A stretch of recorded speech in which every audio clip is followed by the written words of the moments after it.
कल मैंने आपको एक जानकारी दी कि एक भोजपुरी फिल्म बन रही है जो रामायण पर बेस होगी, और साथ ही मैंने अपना डर भी साझा किया कि इस तरह की बड़ी फिल्म बनाने का जिम्मा पराग पाटिल ने भले ही ले लिया है, लेकिन क्या वो ऐसे एक्टर को निकाल पाएंगे, ढूंढ पाएंगे जिससे वो इस लेवल की एक्टिंग करा पाए कि हमें रामायण वाला फील आए। क्योंकि भोजपुरी इंडस्ट्री में जो फिल्में बनती हैं और जैसे एक्टर उसमें काम करते हैं कि उनके बस की बात नहीं है। भोजपुरी के जो टॉप के हीरो हैं ना, उनसे भी अगर चाहे कि भगवान राम का कैरेक्टर अच्छे तरीके से प्ले कराया जा सके तो पॉसिबल नहीं लगता, खासकर खेसारी लाल यादव से तो बिल्कुल भी नहीं। हाँ, एक बार दिनेश लाल यादव निरहुआ अगर कोशिश करें तो मे भी वो आसपास पहुंच जाएंगे, लेकिन वो भी परफेक्ट कर पाएँ इसमें मुझे डाउट है। हाँ, रावण के रोल के लिए अगर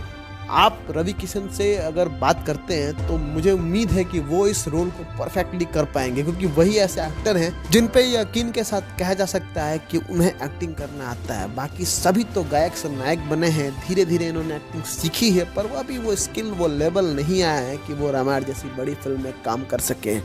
इस फिल्म की घोषणा हो गई है, यह फिल्म राजा राम के नाम से रिलीज होगी। पराग पाटिल जी की इस फिल्म में राहुल शर्मा लक्ष्मण जी के किरदार में नजर आएंगे, सोनिका गौड़ सीता जी के किरदार में नजर आएंगी, और इस फिल्म के जो बाकी कैरेक्टर हैं उनके बारे में अभी कोई जानकारी दी नहीं जा रही है। मे भी उनका अभी चयन नहीं हुआ होगा, लेकिन अगर इस लेवल की फिल्म बनानी है तो एक बड़े लेवल का VFX और CGI यूज होगा, जिसमें काफ़ी पैसा खर्च होने वाला है। क्या तैयार है पराग पाटिल जी इतने पैसे अरेंज करने के लिए, इतने पैसे खर्च करने के लिए? क्योंकि अगर आप पैसे खर्च नहीं करोगे तो फिल्म फिर वही बनेगी जिसको आप और हम देख के क्रिटिसाइज करेंगे, और मैं दिल से कभी नहीं चाहता कि रामायण जैसी धार्मिक चीज़ों के बारे में कुछ भी कहा जाए।